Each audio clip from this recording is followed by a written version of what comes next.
Nobody can stop this flow. Hallelujah. Hallelujah. మనకు ఉండేవి ఎంత ఉంటే మహా అయితే 150 గజాలు 100 గజాలు ఇంతే.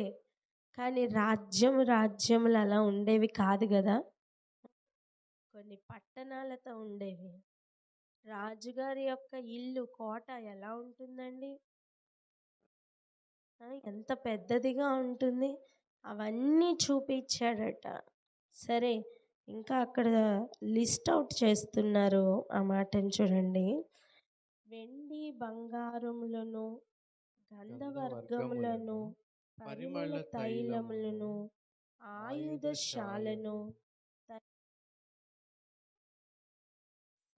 సమస్తమును వారికి చూపించను. ఆయుధశాల దేని కొరకు? యుద్ధము కొరకు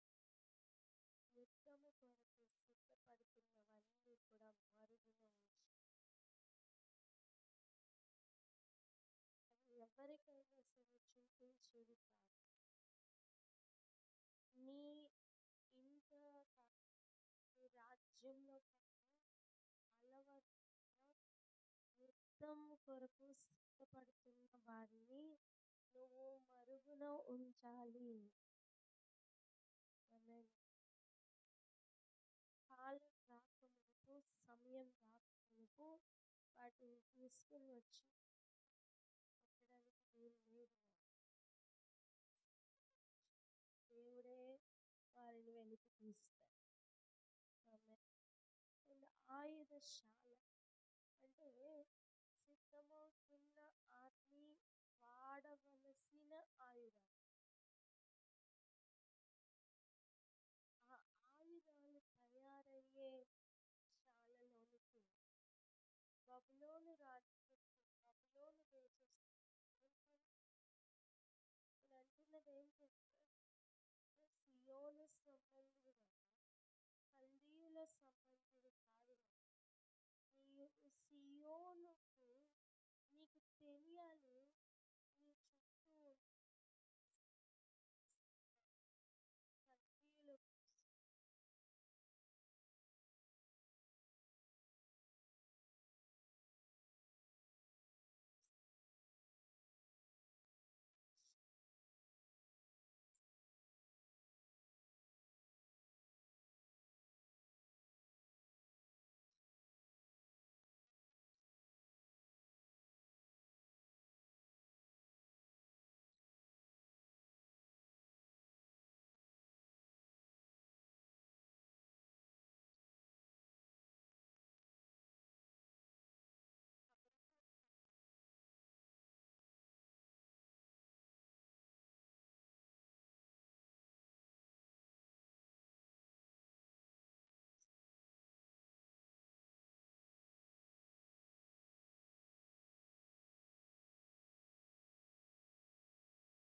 ఏంటంత ఆలోచిస్తున్నారు? నిమ్రోదే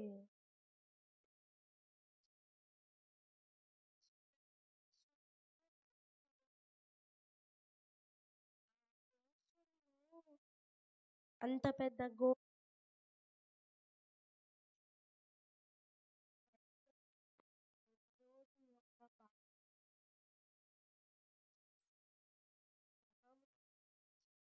నిన్ను నేను పెద్ద చేస్తా, నీ పేరు గొప్ప చేస్తా.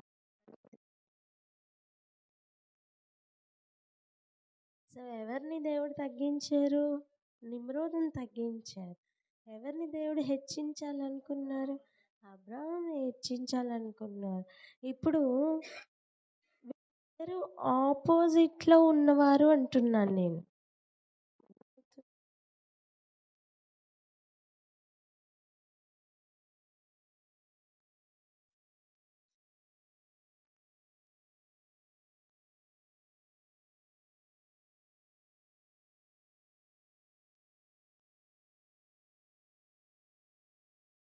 పెడదాం.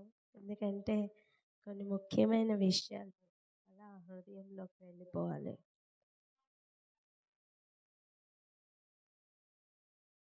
కొంచెం దూరంగా పెట్టి వాటికి దగ్గరగా పెట్టు.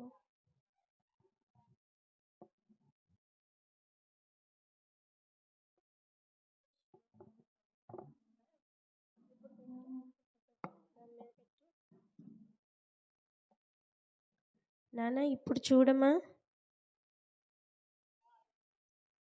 ఇప్పుడు బాగుందా? Right right. చూడండి, ప్రకటన గ్రంథం 17వ అధ్యాయం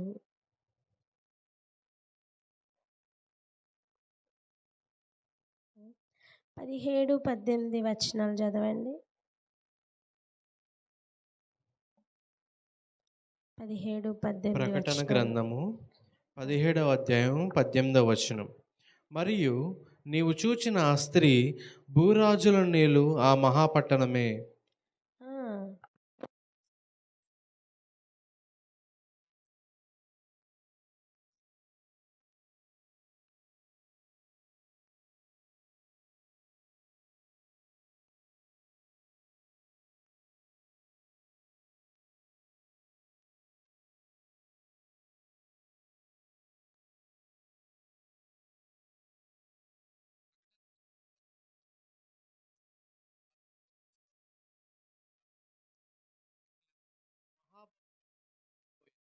కూలిపోయే అది దయ్యములకు నివాస స్థలమును, ఆ. ప్రతి అపవిత్రాత్మకు ఉనికి పట్టును, అపవిత్రమును అసహ్యమునైన ప్రతి పక్షికి ఉనికి పట్టును ఆయను. అదండి అసలు బబుల్ ఉన్నామా లేదా? బబులు ఏమిటి అంటే ఒక్క వచనంలో మనకు అర్థమైపో.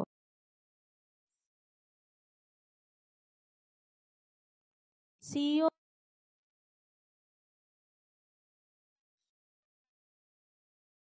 అర్థమవుతుందా? పరిశుద్ధులకు పరిశుద్ధ పట్టణము, బబులోను అపవిత్రతకు, ప్రతి విధమైన అపవిత్రాత్మలకు, ప్రతి విధమైన అసహ్యమునకు ఉనికి పట్టు. సియోనుకు ఆపోజిట్లో నిలబడే పట్టణం ఏది? మహాబాబు.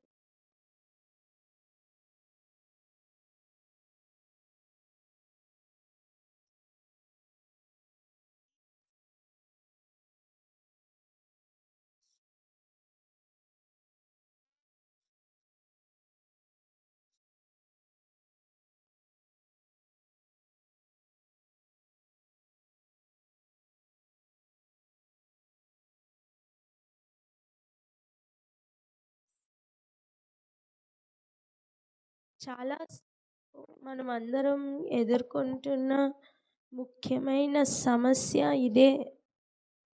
మనం బబులోను ఏ వేషం వేసుకుని వచ్చినా గుర్తుపట్టగలగాలి.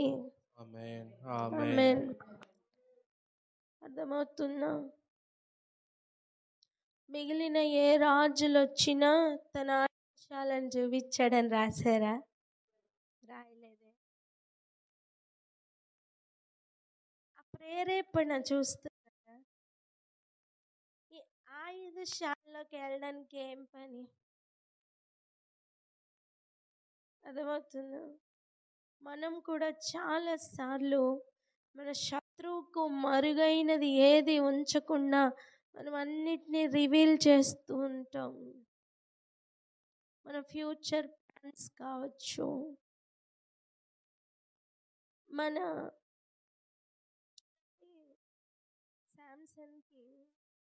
సంసోనికి ఎక్కడ ఉంది అని విసిగిస్తూ అడుగుతూ ఉన్న అనుభవం చూస్తున్నాం. ఫిలిస్తీన్లు యొక్క టోటల్ కాన్సన్ట్రేషన్ ఎక్కడుంది? తన బలమునకు కారణం ఏంటి అని. అర్థమవుతుందా? ఈ లోకంలో కూడా శత్రువుకి మన బలం ఎక్కడుందో, ఆ ఉనికి ఎక్కడ ఉందో కావాలి నాన్న. నువ్వు బలహీనంగా ఉన్న స్థితిలో కావచ్చు, నువ్వు బలముగా ఉన్న స్థితిలో కావచ్చు, నువ్వు బాగుపడ్డావని విని మంచిగా పరామర్శించడానికే వస్తున్నట్టుగా రావచ్చు. కానీ అపవిత్రతకు ఉనికి పట్టైన బబులోను సిస్టమ్ ఎప్పుడు తిరుగుతూనే ఉంటుందండి. దానికి కావాల్సింది ఏంటి తెలుసా? పరిశుద్ధులు ఎక్కడ పరిశుద్ధంగా మారుతున్నారో, ముఖ్యంగా చెప్పాలంటే వాని ప్లాన్స్ ఎక్కడెక్కడో ఓడిపోతున్నాడు, ఆ ఉనికిని తెలుసుకోవడానికి వాడు మన చుట్టూ తిరుగుతూ ఉంటాడు. పరామర్శించినట్టే వస్తాడు. నువ్వు గుర్తుపట్టాలి. ఆమేన్. ఇంకా ఏమేం చూపించాడో? వెండి బంగారముల యొక్క నిధులు ఉండే స్థలం చూపించేశాడు.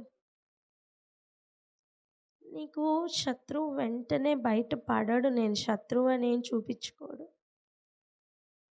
హలో, వింటున్నారా? మరి ఎందుకండి రావడం అనిపిస్తుందేమో. వాడు వస్తాడు. దేవదూతలతోనే కలిసి దేవాది దేవుని ఎదుట ఉన్న సింహాసనం ఎదురుగుండా జరుగుతున్న సభకు ఇంకా వెళ్తూ వస్తూ ఉన్నాడు ఈ లోక అధికారి అయిన అపవాది. మన దగ్గరికి రాడు అనే గ్యారెంటీ లేదు. నిజానికి వాక్యం ఇస్తున్న స్టేట్మెంట్ చూడండి.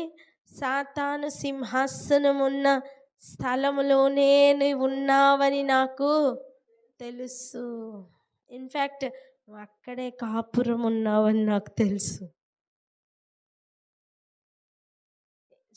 వెళ్ళి వస్తున్న అనుభవమే డేంజర్ అంటే, డైరెక్ట్గా వాడు కాపురం ఉన్న స్థలంలో మనం ఉన్నామట.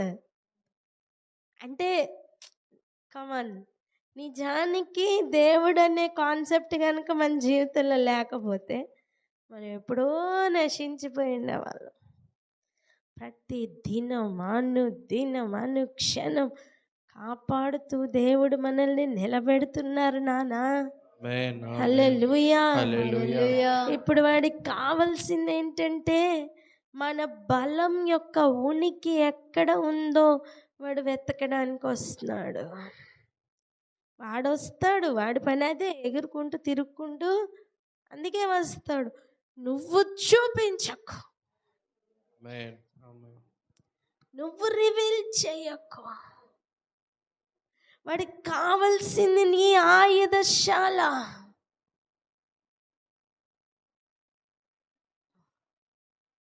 నీ ఆయుధశాల వాడికి కావాలి. నీ ఆయుధశాలతో వాడికి ఏం పని నాన్న? యుద్ధాలు జరుగుతున్నాయి ఇప్పుడు. ఇస్రాయేల్కి, ఇరాన్కి, గాజాకి, ఈ చుట్టూ ఉన్న దేశాలకి యుద్ధాలు జరుగుతున్నాయా? ఎవరైనా వాళ్ళ ఆయుధశాలను చూపిస్తారా? వాళ్ళ ఆయుధాలు ఎక్కడి నుంచి వస్తున్నాయి కూడా రివీల్ చెయ్యరు.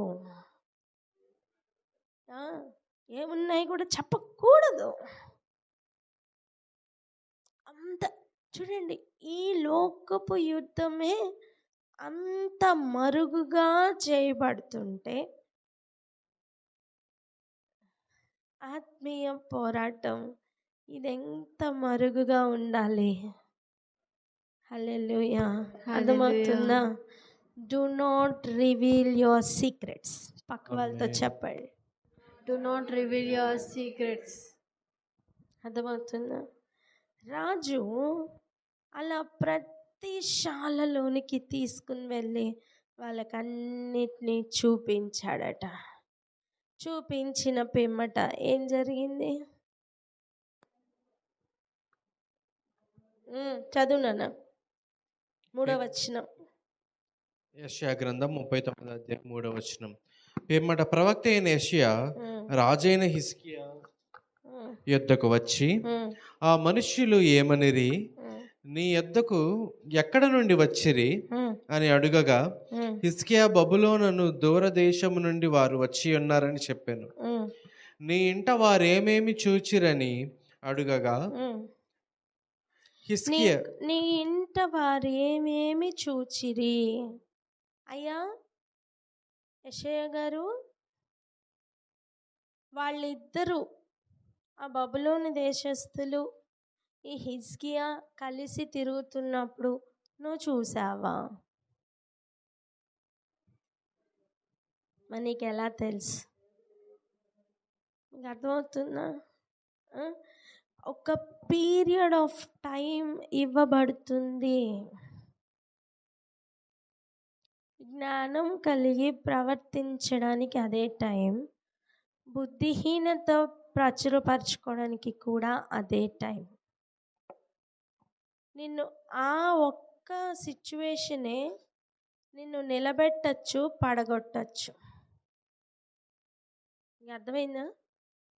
అదే సిచ్యువేషన్ నిన్ను నిలబెట్టచ్చు, పడగొట్టచ్చు.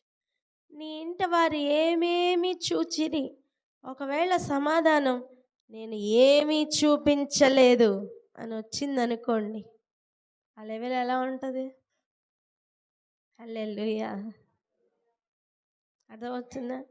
దేవుడు చాలాసార్లు గైడెన్స్ ఇస్తూ ఉంటారు. ఇది చూపించకు, అది చెప్పకు, వద్దు, అది దాయి. ఆమేన్. హల్లెలూయా. Hallelujah. దేన్ని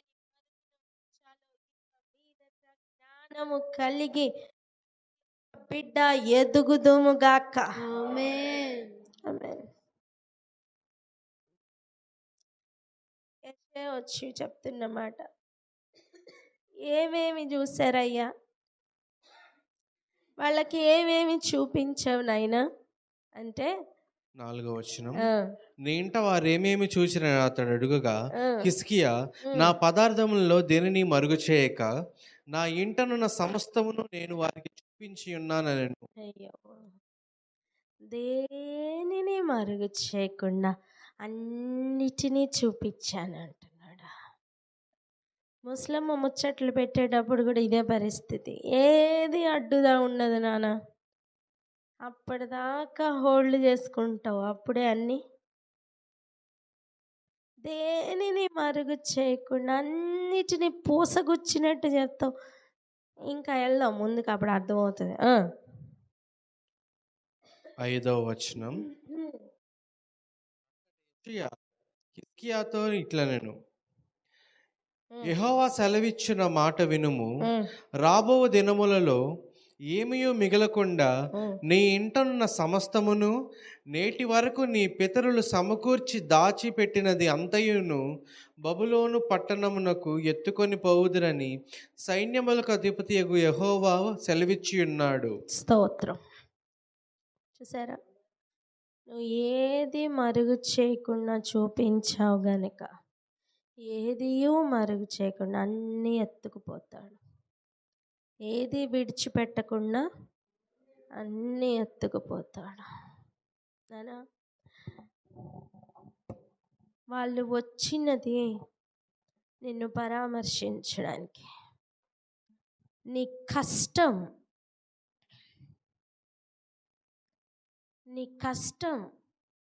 నీ నష్టం అన్నీ, ఇక ఈ కోలోనికి వస్తున్న ప్రతిదీ, శ్రమ కావచ్చు, నీ ఇబ్బందులు కావచ్చు, వింటున్నారా? ఏవైనా కావచ్చు, ఈ లిస్ట్లోకి వచ్చేవన్నీ కూడా, ఇవన్నీ నువ్వు ఎక్కలేని ఎత్తైన స్థలమునకు తీసుకుని వెళ్ళు వాటివి. ఒక మాట చెప్తా చూడండి, నువ్వు కష్టం వచ్చేంత వరకు 20 స్పీడ్లో పరిగెడతావు. ఎప్పుడైతే కష్టం వచ్చిందో, వెనక తరుముతున్న పరిస్థితులు ఉన్నాయో, నీకు తెలీదు, నీ స్పీడ్ పెరుగుతుంది. నీకు తెలీదు నువ్వు అంత స్పీడ్గా పరిగెట్టగలవని. నీ లోపల ఉన్న పొటెన్షియల్స్ అన్నీ బయటికి వస్తున్న సమయం ఇది. ఆమేన్. ఆమేన్. నీ ఆయుధశాలలన్నీ దీంట్లో లోపల దాగి ఉన్నాయి. వీటిని చూడ్డానికే వాళ్ళు వచ్చినట్టుగా అనిపిస్తారు. ఇన్ఫ్యాక్ట్ నువ్వు ఎప్పుడు బలహీనుడివో అప్పుడే నువ్వు బలవంతుడివి. నీ ఆమేన్. బలమంతా ఏమిటి అని చూడ్డానికే అపవాది యొక్క చూపు మొత్తం ఉంటుంది. నీ శత్రువులు ఆ ఏరియాకి వచ్చినప్పుడు అన్నిటిని విప్పి మరుగు చేయకుండా చెప్పే తత్వం ఈరోజు నశించిపోవాలి. ఆమేన్. ఆమేన్. ఆమేన్. విస్తరించి మాట్లాడుట మానివేయాలి. అనవసరమైన మాటలు మానివేయాలి. ఒక తీర్మానం తీసుకుంటావా ఈరోజు? హల్లెలూయా. ఏవేవి నువ్వు మరుగు చేయకుండా చూపిస్తున్నాయో అవన్నీ దోచుకొనబడబోతున్నాయి. ఆ రోజు హిజ్కియాతో అదే చెప్పారు. ఇది ఒక యుద్ధ నీతి నాన్న. ఇది సాధారణమైన యుద్ధం కాదు. ఇది ఆత్మీయ పోరాటం. ఉం? అందుకే అన్నీ పోతాయి అని చెప్పినప్పుడు హిజ్కియా అక్కడ కూలబడి ఏడవకుండా ఏం మాట్లాడుతున్నాడు చూడండి. ఉం. అందుకు హిజ్కియా, నీవు తెలియజేసిన యెహోవా ఆజ్ఞ చొప్పున జరుగుట మేలే. ఉం. నా దినములలో సమాధాన సత్యములు కలుగును గాక అని యెషయాతో అనెను. ఏంటండి అసలు మనసు చూసారా? ఈ జరిగితే జరుగుతాయి ఎప్పుడు? నా నెక్స్ట్ తరముల్లో కదా. నేనైతే సేఫ్. ఒకసారి ఆలోచించు. సేఫా?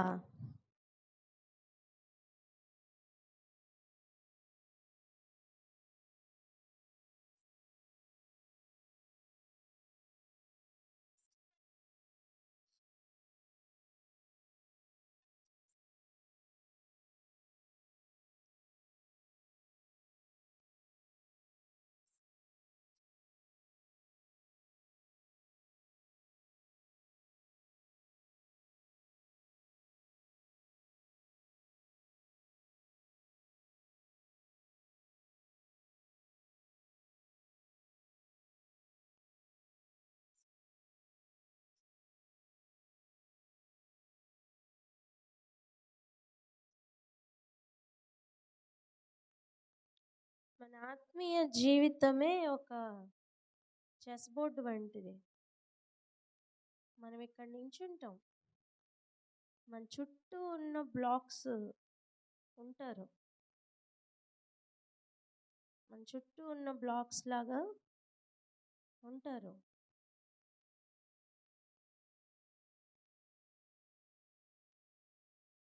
ఒక చెస్ బోర్డులో యుద్ధంలో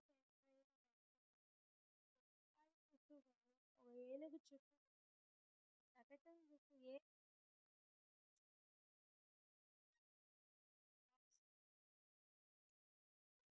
8 బ్లాక్స్. వస్తున్న రాజ్యం వాళ్ళు వైట్స్ కావచ్చు, బ్లాక్స్ కావచ్చు. ఆత్మీయ పోరాటంలో ఏంటో నువ్వు గుర్తుపట్టాలి.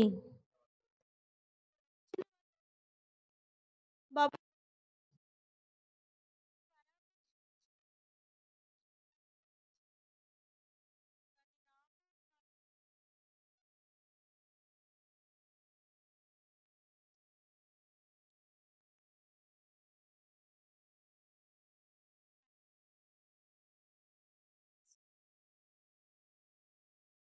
లోను ఉనికి, శత్రువు ఉనికి.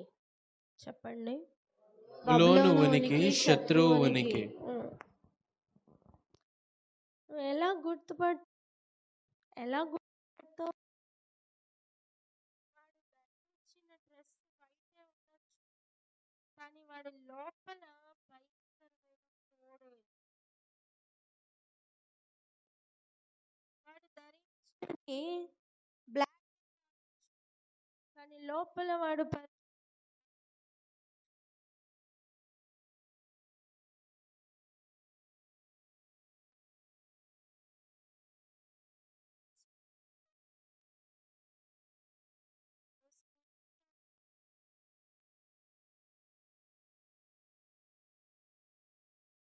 గుర్తుపట్టుట కష్టం. ఈరోజు మనం నేర్చుకోవాల్సిన మొట్టమొదటిది విషయం ఏంటి అంటే మరుగున ఉంచడం నేర్చుకోవాలి. అర్థమవుతుందా? నువ్వు ఏది మరుగున ఉంచుకోకుండా అన్నీ తెలియకుండానే శత్రువుకి అప్పగిస్తున్నావు. నీ కష్టం కావచ్చు, నీ నష్టం కావచ్చు, అన్నీ ఎక్స్ప్లెయిన్ చేసి వాళ్ళకి చెప్పడం వలన నీకు ఆశీర్వాదంగా మారుతున్న నీ ఘనతకు కారణమైన ప్రతి పరిస్థితి, ప్రతి ఆయుధశాల నువ్వు రివీల్ చేసేస్తున్నావు. మేబీ భర్త చేత ద్వేషించబడుతున్న లేయా యొక్క అనుభవమే ఆమె పిల్లలకి కారణమేమో. అర్థమైందా? అప్పుడు ఆమె ఆయుధశాలలో ఏముంది? తిరస్కారం. దాన్ని రివీల్ చేయడం వలన ఆ తిరస్కారం వెళ్ళిపోయింది అనుకోండి, ఈమె అంతమందికి గర్భం ఓపెన్ అవ్వడం ఆగిపోతుంది. అర్థమవుతుందా? మనం ఆశీర్వాదం అనుకుంటున్నవి నిజానికి కాకపోవచ్చు.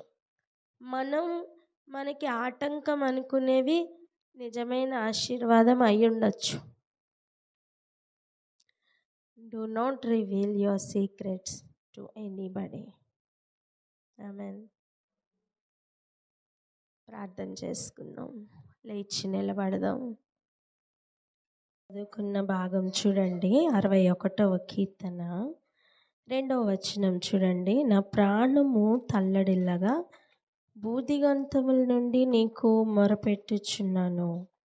నేను ఎక్కలేనంత ఎత్తైన కొండపైకి నన్ను ఎక్కించుము. అంతేనా? నీవు నాకు ఆశ్రయంగా ఉంటివి. ఆమేన్. ఏంటండి ఆ ప్రార్థన? నీవు నన్ను ఎక్కలేని ఎత్తైన కొండపైకి ఎక్కించుము. ఈ ఎక్కుతున్న ప్రయాణంలో నీ బలం ఎక్కడ ఉంది అని శత్రువు కనిపెట్టడానికి, నిన్ను పరామర్శించడానికి వస్తాడు. నీ బలం, నీ బలహీనత నువ్వు రివీల్ చేయడానికి సమయం కాదు. అవన్నీ దేవునికే తెలుసు. అవన్నీ మరుగున ఉంచవలసిన విషయాలు. నీ మొర దేవునికి పెట్టు, మనుషులకి కాదు. నీ మరుగైన మొర దేవునికి హల్లెలూయా. ప్రజలు నువ్వు మరుగున ఉన్నప్పుడు చూడరేమో, ఆ ఎత్తైన కొండ మీదకి ఎక్కుతున్నప్పుడు చూస్తారు. హల్లెలూయా. వారి కోసం నువ్వు ఎక్కట్లా, నిన్ను ఎక్కిస్తున్న వాని కొరకు నువ్వు ఎక్కుతున్నావు. వారికి కాదు పేరు ప్రఖ్యాతలు రావాల్సింది, నిన్ను ఎక్కిస్తున్న వాని కొరకు నిలబడు. నీలో ఆయన బలమును ప్రసిద్ధి చేయాలని. హల్లెలూయా. ఏంటండి? బలమును ప్రసిద్ధి చేయ. హల్లెలూయా. అర్థమవుతుందా? ఎందుకు నీ చుట్టూ తెలుసుకోవాలన్న వాళ్ళు పరిగెడుతున్నారు. ఇప్పుడు నీకు అర్థమైందా? నీతో పాటు ఇంకొక 10 మంది ఉంటారు. ఆ 10 మంది చుట్టూ ఏదో తెలుసుకోవాలని వెళ్ళట్లా, నీ చుట్టే తిరుగుతున్నారు. కారణం అర్థమైందా? నువ్వు రివీల్ చేస్తున్నవి నువ్వు దోపుడు సొమ్ముగా అప్పగిస్తున్నావు. పక్కవారితో చెప్పండి.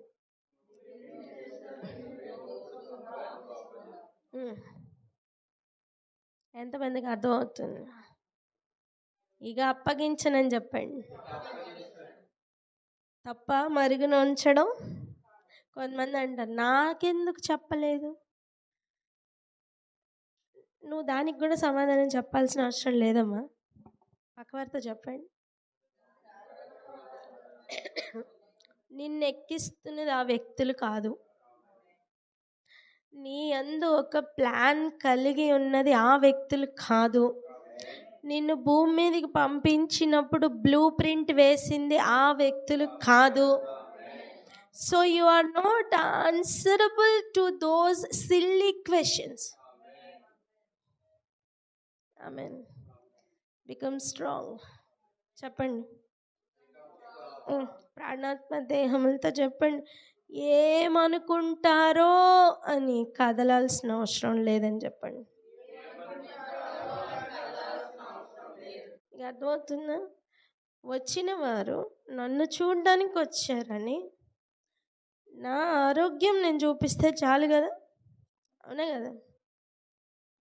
రండి అని చెప్పి తీసుకు అంటే నీకు బెడ్ మీద ఉండడానికంటే కూడా తిరగడానికి ఓపిక ఉందన్నమాట, అంతే కదా?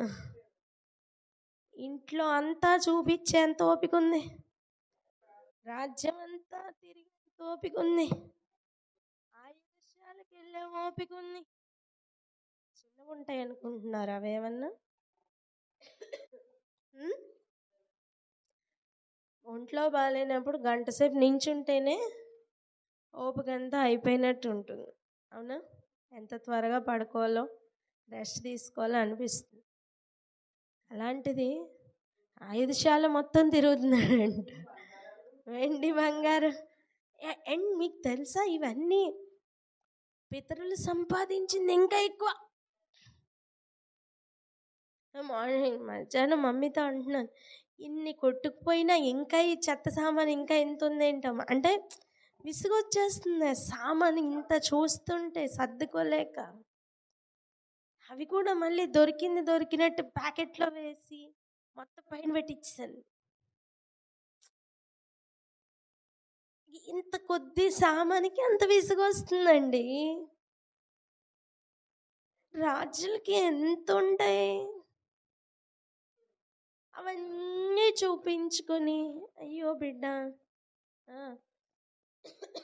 మనం అందరం చేస్తున్న మేజర్ మిస్టేక్ అదే అన్నమాట. ఫ్యూచర్లో అవి మనకి ఉరిగా మారబోతున్నాయి, అది ప్రాబ్లం. ఇప్పుడు మనం రివీల్ చేసిన ప్రతి విషయం ఫ్యూచర్లో మనకి ఉరిగా మారబోతున్నాయి.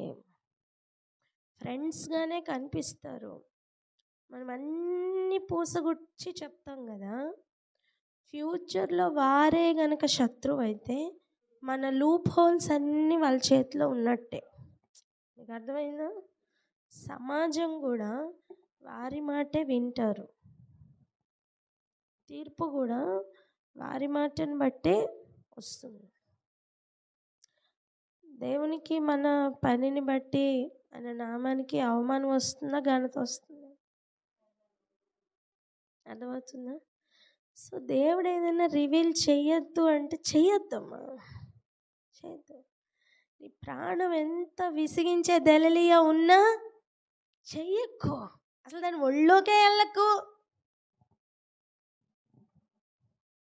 అంటున్నారా? నిన్ను విసిగించి నీ బలం ఎక్కడుందో ఉనికి పట్టు కావాలనే వాళ్ళ కోరిక నాన్న. అప్పుడే కదా నిన్ను ఓడించగలరు. So be careful.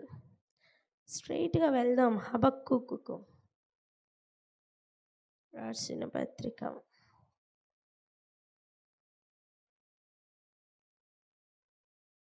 చదవండి మొదటి నుండి. నేను ఆపమన్నప్పుడు ఆపునానా? ఫస్ట్ చాప్టర్ హబక్కూకు ప్రవచన గ్రంథము 1వ అధ్యాయం 1వ వచనం నుంచి చదువుకుందాం. ప్రవక్తయగు హబక్కూకు నద్దకు దర్శన రీతిగా వచ్చిన దేవోక్తి. దర్శన రీతిగా వచ్చిన దేవోక్తి అట.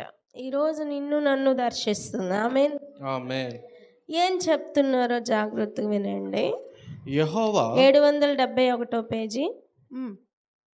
యెహోవా, నేను మొర్రపెట్టినను నీవెన్నాళ్ళు ఆలకింపక యుందువు, బలాత్కారము జరుగుచున్నదని నేను నీకు మొర్రపెట్టినను రక్షింపక యున్నావు, నన్నెందుకు దోషము చూడనిచ్చుచున్నావు, బాధ నీ వేళ ఊరకయే చూచుచున్నావు, ఎక్కడ చూచినను నాశనమును బలాత్కారమును అగ్గుపడుచున్నవి, జగడమును కలహమును రేగుచున్నవి. ఒక్క నిమిషం. ఒకవేళ ఇది నీ అనుభవం అయి ఉంటే ఈ మాటలు నీకే అర్థమవుతుందా? ఎక్కడ చూసినా కలహాలు చూస్తున్నావా? ఎక్కడ చూసినా బలాత్కారం నీ కంట్లో కనబడుతుందా? అంటే జరుగుచున్న బలాత్కారం నీ ప్రమేయం లేకుండానే నీ దగ్గరకు వస్తూ ఇదిగో నేను ఉన్నాను అన్నట్టుగా పాపప్ అయి కనిపిస్తుందా? అయితే ఈ మాటలు నీకే. వీటిని బట్టి ప్రభు దగ్గరకు నువ్వు ఒక మొర గనక పెడుతున్నావా? అయితే ఈ మాటలు నీకే నాన్న. నేను మొరపెట్టినను నీవెన్నాళ్ళు ఆలకింపక ఉంటావు. ప్రభుని అడుగుతున్నాడు హబక్కూకు. బలాత్కారం జరుగుచున్నదని నీకు మొరపెట్టినను నువ్వు రక్షించట్లేదండి. ఇవన్నీ ప్రశ్నలతో నిండుకుపోయి ప్రభు సన్నిధిలో మౌనంగా ఉండి మొరపెడుతున్న హబక్కూకు దేవుడు చెప్తున్న సమాధానం డైరెక్ట్గా చూద్దాం. 6-7 వచనాలు చదువునాను. హబక్కూకు ప్రవచన గ్రంథం 1వ అధ్యాయం 6-7 వచనములు. ఆలకించుడి, తమవి కాని ఉనికి పట్టులను ఆక్రమించవలెనని బూదిగంతముల వరకు సంచరించు ఉద్రేకము గల క్రూరులకు కల్దీయులను నేను రేపుచున్నాను. అది ఈ కల్దీలు ఎటువంటి వారట? ఉద్రేకము గల క్రూరులైన తమది కాని ఉనికి పట్టులను కూడా ఆక్రమించుకోగలిగిన వాళ్ళు. అంతే కదా? అంటే వాళ్ళు విస్తరించడానికి వారికి ఉన్న క్రూరత్వం యొక్క బలం చాలా ఎక్కువ. అటువంటి వారు ఎలా చేస్తున్నాను అని ప్రభువే చెప్తున్నారు. అప్పుడు నువ్వు బలాత్కారం కాకపోతే ఏం చూస్తావు? నీ చుట్టూ మరి చెడు కాకపోతే ఇంకేం చూస్తావు? God I loved it. Hello, ఈ చెస్ బోర్డ్లో యుద్ధమే లేదంటే రాజ్య ఆక్రమణ కూడా ఉండదు. దేవుడు నిన్ను రాజులైన యాజక సమూహంగా పిలుస్తున్నాడు. అవునా? రాజు అంటేనే నీకు ఇచ్చింది కాపాడుకోవడం కాకుండా ఆక్రమించు, స్వాధీనపరచుకో, విస్తరించు. హల్లెలూయా. ఏలుబడిచ్చి ఇప్పుడు ఉన్నది కోల్పోయి శత్రువుల చేతిలో అప్పగించేది ఒక రీతి అయితే, నువ్వు కాపాడుకోవడమే ఇప్పుడు కష్టమైపోయిన కాలంలో ఉన్నావు. దేవుడు జరుగుచున్న దుర్నీతిని బట్టి కల్దీయులను నేనే రేపుతున్నానని అంటున్నారు దేవుడు. ఈ సమయం మొత్తం మీరు చదువుకోండి, నేను ముగిస్తున్నాను. ఆఖరి వచనం చదువుకుందాం. 3వ అధ్యాయం 17 నుండి 19 వరకు చదువుకుందాం.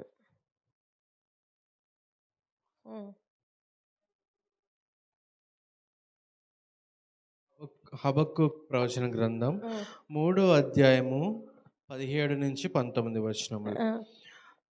అంజూరపు చెట్లు పోయికొండినను, ద్రాక్ష చెట్లు ఫలింపకపోయినను, ఒలివ చెట్లు కాపులేకయుండినను, చేనులోని పైరు పంటకు రాకపోయినను, గొర్రెలు దొడ్డిలో లేకపోయినను, శాలలో పశువులు లేకపోయినను, నేను యెహోవా యందు ఆనందించదను. నా రక్షణకర్తైన నా దేవుని యందు నేను సంతోషించదను. ప్రభువగు యెహోవాయే నాకు బలము.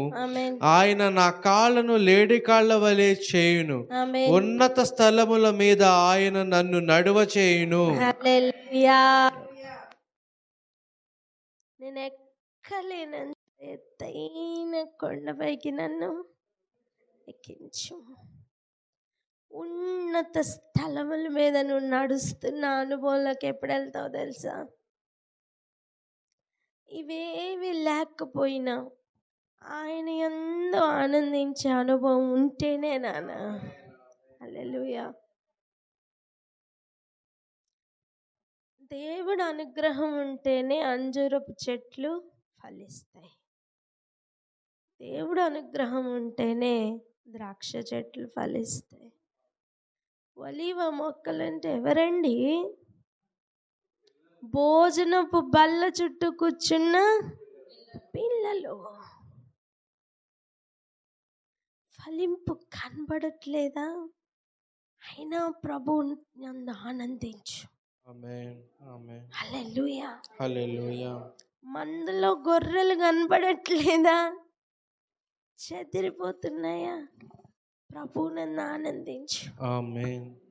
ఇవన్నీ ఆత్మీయ ఆశీర్వాదాలే.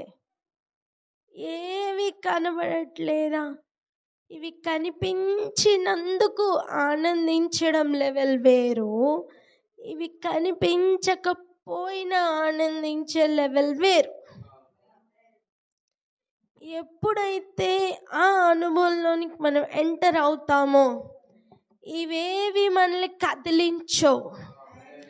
ఇప్పుడు చూడు, బబులోను వారు వస్తారు. వాళ్ళు వచ్చినప్పుడు చూసినప్పుడు నీకు ఫలము లేని ఒక్క ఒలీవ మొక్కలు కనిపిస్తాయి. ఇక్కడ ఏం లేదని వెళ్ళిపోతారు. మీకు అర్థమైందా? ఫలము లేని గొర్రెల మంద కనిపిస్తుంది. ఇక్కడ గొర్రెలు ఏం ఎత్తుకెళ్తాం అని వెళ్ళిపోతారు. మరుగు చేయబడిన ఒలీవ మొక్కలు ఉంటాయి. మరుగు చేయబడిన గొర్రెల మంద ఉంటుంది.